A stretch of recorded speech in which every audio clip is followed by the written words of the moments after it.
Galing ba siya ba? Dans le troisième arrondissement, No. où les rêves s'avont endormi.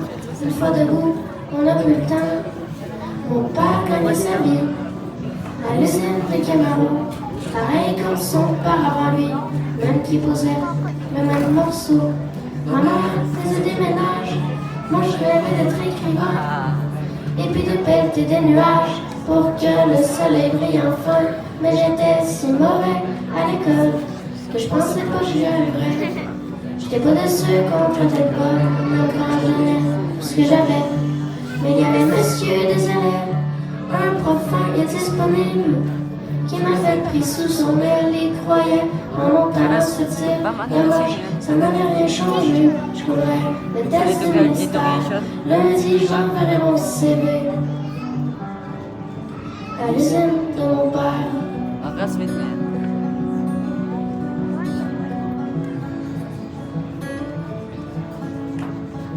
Mais la veille de l'examen final, le bon monsieur des élèves a tendu un crayon banal roulé dans un velours épais. Et puis, tout en fixant ma main, il a dit, ce crayon-là est magique. Prends-le demain pour l'examen. Ici les réponses et les répliques. Je suis pas du genre à croire tout ce qu'on dit, mais mon prof inspirait confiance. Je voulais croire un peu aussi, j'avais peut-être encore une chance. D'ailleurs, à la seconde où je l'ai pris, j'ai senti comme un changement.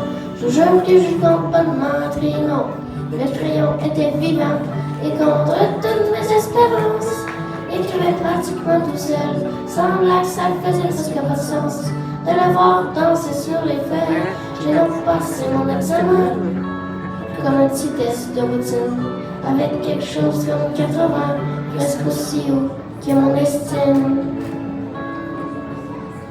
Aujourd'hui, sur le crayon, j'étais quand même bon voleur, mais pour une fois que je me trouvais bon et que l'avenir était en couleur, j'ai mis le stylo dans ma poche et je suis parti en courant.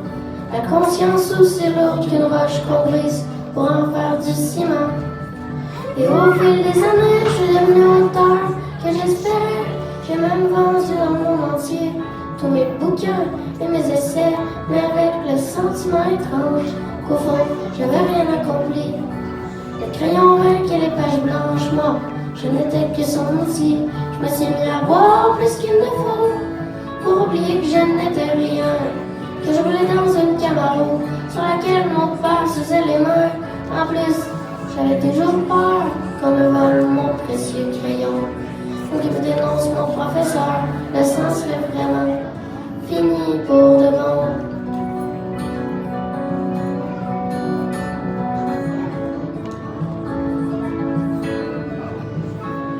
Ils m'ont retrouvé hier soir à une séance de dédicace. Tout autour de cieux noirs, le temps avait laissé sa trace. Je lui devais mon succès et des excuses comme des raisons. J'ai dit, monsieur des élèves, vous venez chercher votre crayon.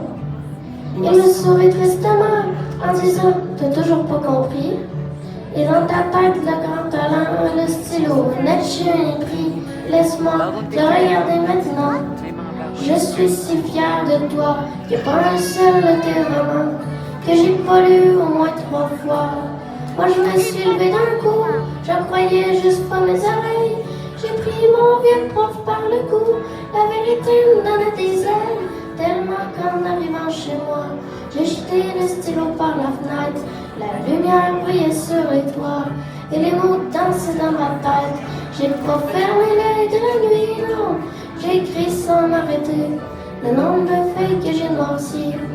Je pourrais même pas les compter. Ça raconte l'histoire d'un petit gars qui a tellement pas confiance en lui, qui trouve plus facile de croire qu'un crayon peut faire la magie. Dans le 3e arrondissement, les rêves volent pas très haut. On les laisse traîner sur un banc devant l'usine des Camaro. Et quand on entend la machinerie crier jusque dans le cours d'école, on comprend vite dès qu'on est petit qu'il y a juste des oiseaux qui s'envolent.